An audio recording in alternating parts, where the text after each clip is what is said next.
All materials of the earth from which men can make useful things. Before clay can be used, it must be conditioned by a process called wedging, which eliminates air pockets and blends the clay thoroughly, removing hard lumps. Such irregularities would cause blemishes. To wedge the clay, the lump is cut in half, and with the cut sides facing outward, the upper half is thrown down forcibly to expel the air.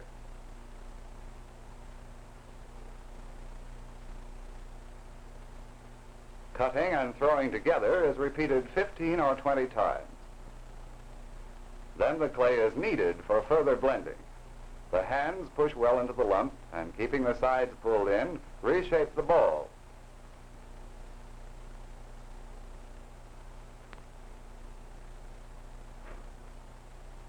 The final test reveals an even consistency throughout.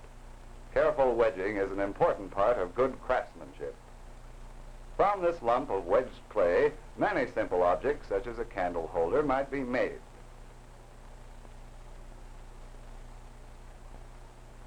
The potter's imagination suggests a wide variety of possible shapes. He should visualize the finished piece before cutting the clay. Of the many possible shapes, he decides on a tapered candle holder.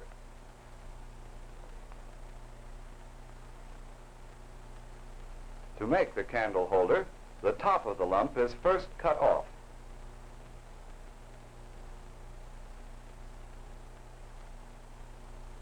Cutting is done with a fettling knife, a stiff tapered blade made especially for pottery work.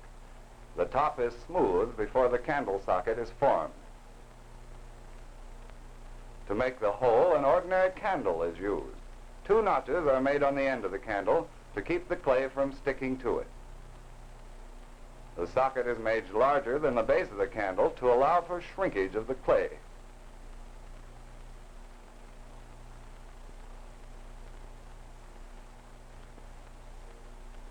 The sides are accurately spaced. With the knife held firmly, the sides are cut at the desired angle.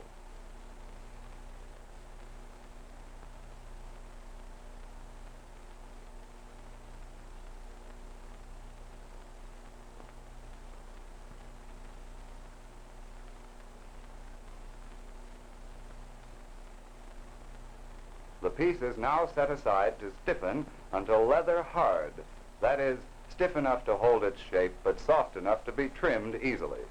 This trimming process is called fettling, the process for which the fettling knife was designed.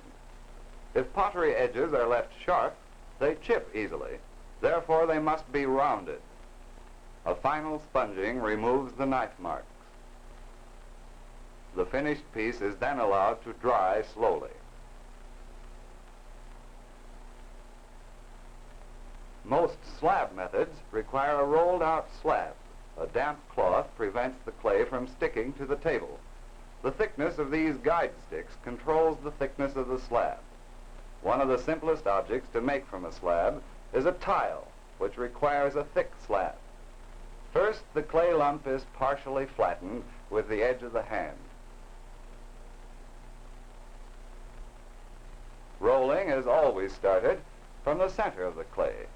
The rolling pin rides on the guide sticks, making the slab an even thickness. The slightly dry, wrinkled surface left by the rolling pin must be moistened. This is an elephant ear sponge. Its fine texture is preferred by potters. The final finishing is done with a rubber kidney.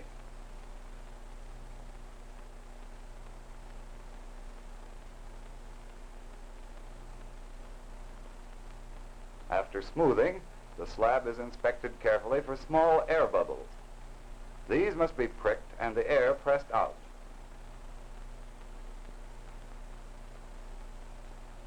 To make the slab easier to handle, most of the excess clay is cut off.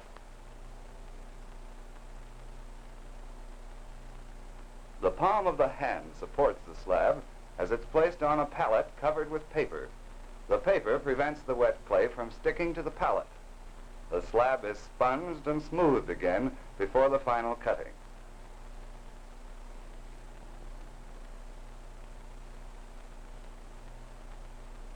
An accurate pattern of stiff cardboard is the cutting guide.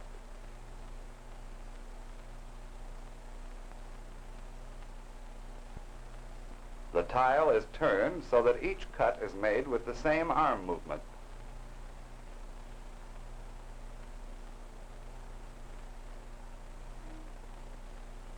To avoid pulling the last corner out of shape, a downward pressure should be used at the end of the cut. The tile is now ready to dry. Slow drying helps to prevent warping.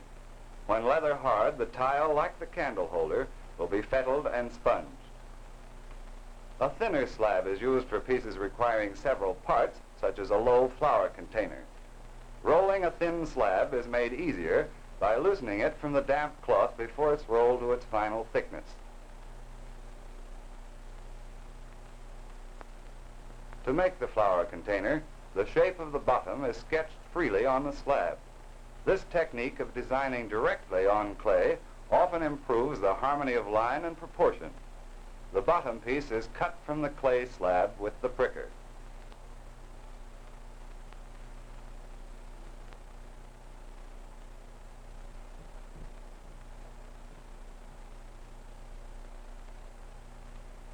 The edges of the bottom are dampened and scored with a comb because rough surfaces make stronger joints.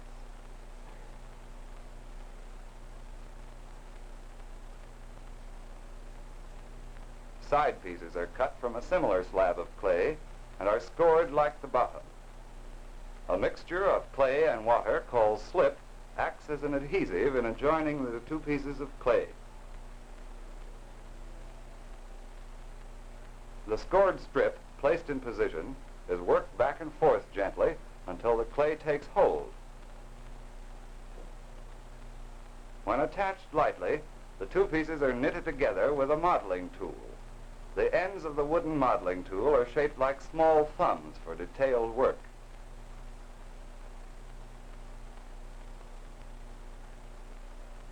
A second strip is added to complete the piece.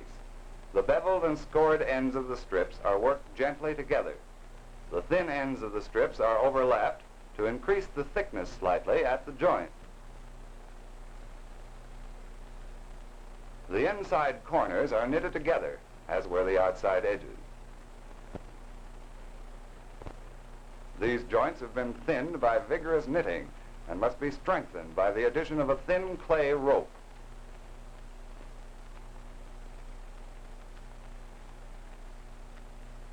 This rope is pressed into the inner corner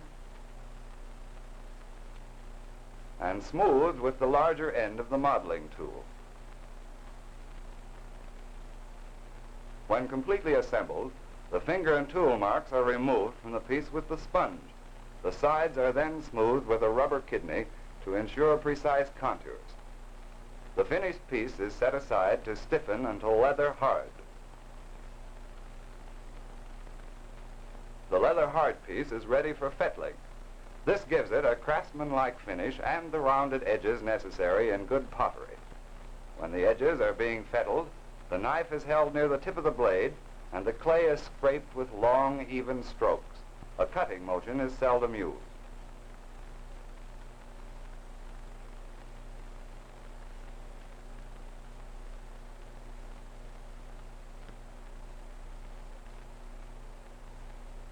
The center portion of the bottom is scraped down a little to remove the slight bulge which is usually present in flat-bottomed pieces. The broader surfaces are fettled with a flexible steel scraper. A special scraper is used to finish the inside corners. The standard scraper is kidney-shaped. The end of this one has been cut off and the corners rounded for inside fettling. After surface is scraped smooth, the piece is spun to remove all traces of the tool marks.